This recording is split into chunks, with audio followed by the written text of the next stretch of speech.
Hi, my name is Fabio and I'm a fourth-year social policy PhD student at the University of Edinburgh. Today, as you might have realized by now, I will be talking to you about GDP. But what exactly is GDP? I know what some of you might be thinking, but no, that's not the Great Depression of PhD students. Rather, GDP stands for Gross Domestic Product, or in other words, it is the amount of goods and services, the product, that has been produced within national borders, domestic, with no deductions, gross. Now, GDP has been criticized a lot over the years for several different reasons. Let's see why. First of all, GDP does not take into account environmental degradation, or in other words, the impact of economic growth on the environment. So let's say that you are the mayor of New York, for instance, and that you want to build skyscrapers on top of Central Park. Well, doing so will increase GDP, even though Central Park might be destroyed as a consequence of that. Likewise, if let's say that you're stuck in the traffic for 3 or 4 or 5 hours in your car, well, that will make being stuck in the traffic will make GDP increase. Why? Because you will need to go to the petrol station to buy fuel, and you will need to do that sooner than you would have had you not been stuck in the traffic for 3 or 4 or 5 hours, whatever.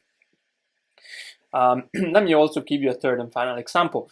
Let's say that there is a firm next to a lake, and that this firm is polluting and is releasing a lot of chemicals into this lake. Let's also imagine that there is another company, another firm that then comes to clean that up. Well, both polluting and cleaning up are economic activities, and therefore they both make GDP and economy increase. Second, both goods and arms can make GDP increase. A bullet and a life-saving medicine, assuming they have the same production cost, of course, they equally contribute to economic growth, even though we know that they do not equally contribute to our lives and to society and quality of life more in general. In fact, one of them can make us die, whereas the other one can save people's lives. But let me give you also another example. Natural disasters. Natural disasters can be incredibly good for the economy. Why? Because every time there is an earthquake, every time there is a hurricane or a tsunami, and houses and shops and monuments and museums collapse, people will need to build them again from scratch. And that is economic activity, and that makes GDP increase. Actually, if you think about it, the sicker we are, the sicker we get, the bigger the economy. Why? So let's imagine that you have a sore throat, okay? That your throat hurts. And then you decide to stay home for 2 or 3 days. Perhaps you drink some tea or some warm water instead of going to the pharmacy. Rather than buying strepsils or rather than buying pills or tablets and so on. Well, if you do that, you're actually damaging the economy. Because the more medications, the more prescribed drugs, the more tablets and pills we take, the bigger the economy. So the sicker we get, the more medications we buy, the bigger the economy and the better for the economy. In fact, if you think about it, one of the most remunerative businesses on earth is actually dying. Let's imagine that you had a car accident and that you died as a consequence of that. Well, you will need to spend a lot of money not you because you would be dead, but your family and friends will need to spend a lot of money for the funeral arrangements, the coffin, and so on and so forth. And as you can see, this can be quite expensive. Third, voluntary work, self-production, unpaid work, and any kind of non-monetary transaction, really, they're all not included in GDP, just like the underground or black economy. even though this is really generalization here, because actually some activities are included in GDP, especially since the introduction of the new European system of accounts. So now activities such as prostitution, production and trafficking of drugs, as well as smuggling of tobacco and alcohol, these are all now included in GDP. But what's really interesting is the way these activities are measured. In the UK, for instance, the ONS is only measuring the production and only including in GDP the production and trafficking of certain drugs, and in particular of crack cocaine, powder cocaine, heroin, cannabis, ecstasy, and amphetamines. So what this means is that the more drugs we take and the more drugs we buy, the more GDP increases and the better for the economy. Unless you do LSD, then that does not make GDP increase because LSD is not included. Prostitution. When it comes to measuring prostitution, the ONS decided to count only female prostitutes, even though male prostitutes are estimated to amount to 42% of all UK sex workers. But what's perhaps even more interesting is the way the ONS is actually measuring prostitution, because prices were taken from Panternet, which apparently is like a TripAdvisor that men can use to rate prostitutes and to rate their services. This means that ONS statisticians didn't go out in the streets and ask prostitutes themselves, how much are you charging your clients? But rather they used they took prices from Panternet, which is quite interesting and fun at the same time. 6 GDP does not take into account income inequality either, which means that GDP may well be increasing, but who is getting that extra money? We don't know. So you might not find surprising at this point that climate change and income inequalities are two of the most pressing challenges of our time. Since governments worldwide, every single day they're trying to pursue increasing economic growth, they're trying to boost their economy, they're trying to make GDP increase. And as we said at the very beginning, GDP does not take into account environmental degradation or the impact of economic growth on the environment. And as we just said, GDP does not take into account income inequalities either. So you shouldn't really be surprised at this point to see that climate change and income inequalities are two, or perhaps the biggest challenges that we're facing. But that's not all.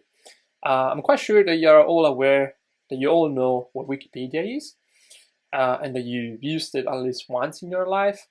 Well, every time you use Wikipedia, you're actually damaging the economy. Why? Well, because you're not buying encyclopedias that someone somewhere has produced. And house swapping, I don't know if you've ever heard of this.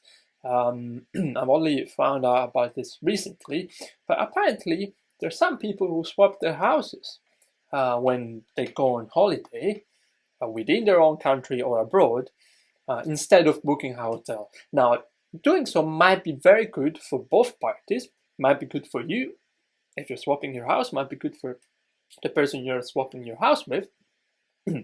But that's not good for the economy. Why? Because there's no monetary transaction involved here, and so you're not booking a hotel, you're not paying a hotel, and so that's very bad for the economy, even though it might be good for both parties. And last but not least, second-hand goods are not included in GDP either. The reason why they're not included is that if they were, they would count twice. And so second-hand cars, second-hand books, second-hand clothes, second-hand shoes, they're all not included because they were produced in a previous year. They were not produced in this year, they were produced in a previous year. And so from an accounting perspective, from a GDP perspective, it would not make sense to include them in this year's production. So let's call the person on the left hand side of the screen John, and let's call this person on the right hand side of the screen Michael. If you behave like John and you don't smoke, you do jogging and run outdoors, you eat healthy, and as a consequence of this you don't really get sick too often. You do some volunteering from time to time. You use Wikipedia for free without making donations to the Wikimedia Foundation. You swap your house when going on holiday.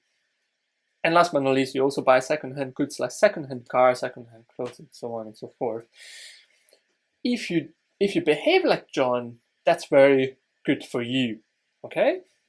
That might be very good for you, but that's not actually good for the economy. Whereas if you behave like Michael, and so for instance, you smoke, you take cocaine from time to time, you don't do much exercise, or instead join the local gym, you eat whatever, you don't really mind eating a burger or a healthier dish, you get sick quite often as a consequence of that. Your job's already enough, so you don't really do much volunteering or any volunteering at all. You cheat on your wife, maybe you go with prostitutes, pay prostitutes, and eventually need to file for divorce. You have a car and therefore you rarely use public transportation, and last but not least, you buy everything brand new. If you behave like Michael, well, that's really bad. And sorry, that's really good for the economy. So if you behave like John on the left-hand side of the screen, you're actually damaging the economy. You're not really big. From a GDP perspective, that's not good at all, because you're not buying cigarettes, because you're eating healthy, you're not going to the GP, you don't need to take any medications, because you're fine, you're good. You don't need to go to the hospital. You swap your house. You're not paying for a hotel. You run outdoors, so you're not paying your local gym. And so that's really, really bad. Whereas if you behave like Michael, that's instead very good for the economy, because you're buying cigarettes, you're going to the hospital, to the GP, you have your own car, you go to the petrol station, you buy everything brand new. So what I hope you will have understood by now is that what is good for the economy need not necessarily be good for society as well. Let me put this differently. So let's imagine that you are trying to buy Hamlet by Shakespeare on Amazon. Well, if you go on Amazon and look for Hamlet, you will soon realize that Hamlet and a ream of A4 white paper, they are exactly the same price. Now, what that means is that for the economy, producing and selling one or the other does not make any difference at all. But it does make a huge difference for society instead. Indeed, if no one were producing Shakespeare's plays anymore, but only reams of paper, there would be a huge loss for society, even though economic output will remain exactly the same. For all these reasons, back in 1968, Robert Kennedy, Kennedy's brother, argued that GNP, he was referring to GNP back then, gross national product, which is a very similar concept to GDP. He argued that GNP, it measures everything in short, except that which makes life worthwhile.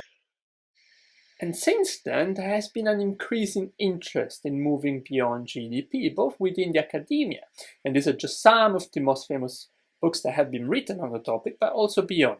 And again, these are just some of the most famous initiatives that have been launched so far by organizations such as the European Union, the OECD, the United Nations, and the World Economic Forum. Why? Because as these scholars put it, just like no good doctor would measure the health of a person by just one factor, her temperature, say, the economy shouldn't be measured with just GDP, because there appears to be an increasing gap contained in between information contained in aggregate GDP data and what counts for common people's well-being. As Stiglitz, Sen, and Fitoussi and others wrote in a very influential report that was published a few years ago. Now, Since the 1960s, since Kennedy's speech, really, a lot of alternative and or complementary measures to GDP have been developed. And currently there are 300 and counting. These are just some of the most famous, really. You might recognize the Human Development Index or the Social Progress Index, for instance. Now you might think that's good news, and it is good news. But actually, the problem is that the majority of them have now died out. They haven't been updated in most cases. In fact, 16 out of 20 of these metrics here, and again, these are just some of the most famous ones, 16 out of 20, that's 80%. 80% have now died out, are basically useless. And you might be wondering why. Well, the reason is they were so focused on what?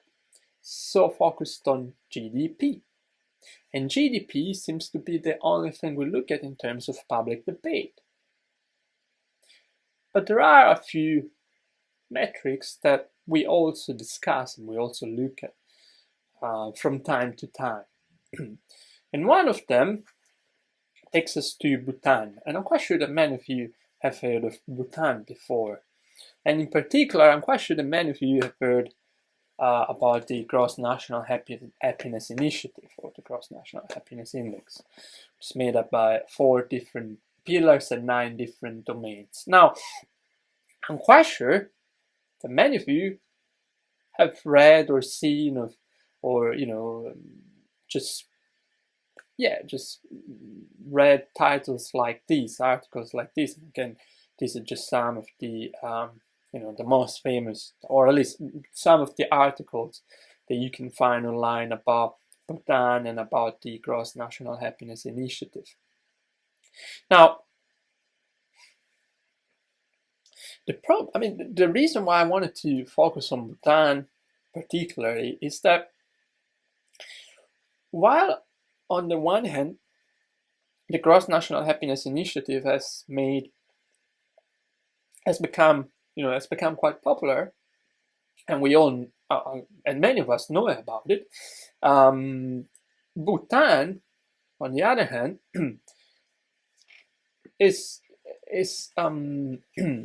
has several problems, especially in terms of religious freedom, ethnic cleansing, freedom of the press, and independence of the judiciary system. Not to mention corruption and poverty and so on.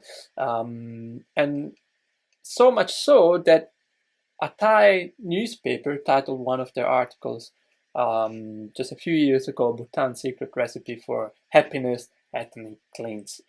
I think that's, I think this is really important. I think it's really important to mention it here, because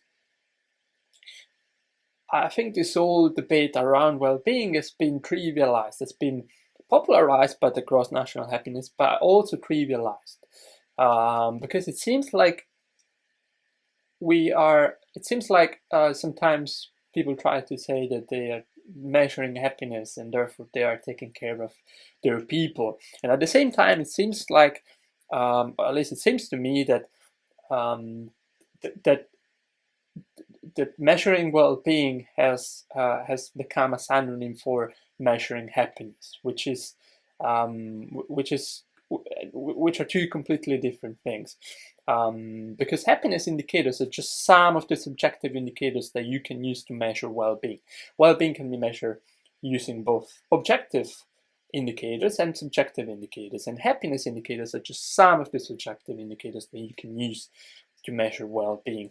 In fact, many of the indices that I've showed you before in the previous slide, they do not include any happiness indicators at all. But let's move and let's see. Let's look at Scotland instead, because we are in Scotland. So let's look at what Scotland has done in this sense. Well, you might know about this, but Scotland is actually one of the most active countries internationally in the measurement of progress and well-being. And these are just some of the most famous or the most important initiatives that have been launched in the country over the years. And the most important one is perhaps the last one, the National Performance Framework. The National Performance Framework is a dashboard of indicators that was launched by the Scottish Government in 2007 that is meant to enable users, policymakers, journalists, but common people like us as well, to track progress made by the government itself in its attempt to promote the quality of life for the people of Scotland. The National Performance Framework, in more detail, is made up by 81 indicators and 11 high-level national outcomes. The Community Empowerment Act requires that these outcomes be revised every 5 years. And a few years ago, Oxfam Scotland and Carnegie UK Trust organized stalls all over the country, talking to around 400 people, trying to inform that debate, trying to influence the selection of these of the outcomes and indicators. But the Scottish Government itself, the government has never really carried out any public consultation, and indicators have always been chosen behind closed doors. Moreover, the Scottish Government actually dropped all time-limited targets in 2018 during the last refresh of the National Performance Framework. And what that means is that it's really hard now to track progress made by the Scottish Government. It's really hard to hold the government to account because there are no targets anymore. Now, the NPF, as I said, was launched in 2007, just like the iPhone. Why am I telling you this? Well, because I'm quite sure that all of you know what the iPhone is, but at the same time, I'm also quite sure that many of you have never heard of the NPF, of the National Performance Framework, before. Why? Well, this is where my PhD comes in, really, and the data that I'm about to show you are provisional. So if you want to use them in the future, please send me an email before, because again they're provisional for now. Anyways, one of the reasons why you haven't heard of the NPF it's simply because journalists are not talking about the NPF. You don't really hear about it on the news. You don't really read articles about the NPF on newspapers. On national television, the NPF, over a 13-month period since from November 2018 to November 2019, the National Performance Framework was mentioned only 3 times on all Scottish and UK television stations. On radio stations, the NPF was mentioned instead twice. So overall, over a 13-month period, the NPF was mentioned just 5 times on all television and radio stations in the UK, whereas GDP was mentioned way more times, more than 60,000 times. Economic growth, more than 30,000 times, and journalists actually talk way more times about a non-existing character like Voldemort than they talked about the National Performance Framework. And the data are not really different in terms of newspaper articles. Since its launch in 2007, the National Performance Framework was only mentioned in 46 newspaper articles, whereas GDP really, it was mentioned in too many, in a really high number of articles. And again, even a non-existing place like Hogwarts was mentioned in a higher number of articles than the NPF. So can you see the words and National Performance Framework here? I'm quite sure you can't. And the reason why you can't is because they're too tiny. They're just below the D of GDP. And you cannot see them, and that's exactly the point. You can't see them. You cannot see them. And you cannot see them just because they're too small, and that's the point. That's what I'm trying to show you. We're just here every single day about GDP, all the attention is on GDP, and we're not really talking about other metrics. But what matters is not only the fact that we are talking only about GDP and we're not really talking about other metrics. What also matters is the way we are talking about growth. When I was going through all these articles and all these transcripts, I realized that there is an expression that journalists always use when talking about the economy and growth in particular. And the expression goes as follows. The Scottish economy or the UK economy grew by just 1%, 0.3%, etc. Now, what that means, what journalists are doing here, they are implicitly suggesting that we haven't grown enough, that the Scottish economy hasn't grown enough, or that the UK economy hasn't grown enough. But hopefully by now, we will have understood that it is what grows that determines the quality of its growth. But let me give you a final example to make this even clearer, that of flower sales. Now, there might be an increase in flower sales. Flower sales might be increasing, and that might be very good because it might mean that there are more people buying flowers for their partners. But at the same time, it could also mean that more people are buying flowers because their loved ones have passed away.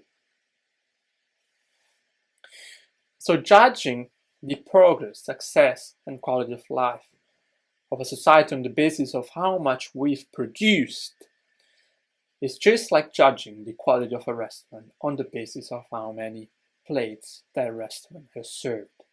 And if that were to be true, then this would be the best restaurant on the world. And I hope we all agree that this is not the case. In conclusion, we need to change the way we look at things, but also the things we look at, if we want to improve our quality of life without compromising that of both current and future generations. As Shakespeare once wrote, to GDP or not to GDP? That is the question. Thank you.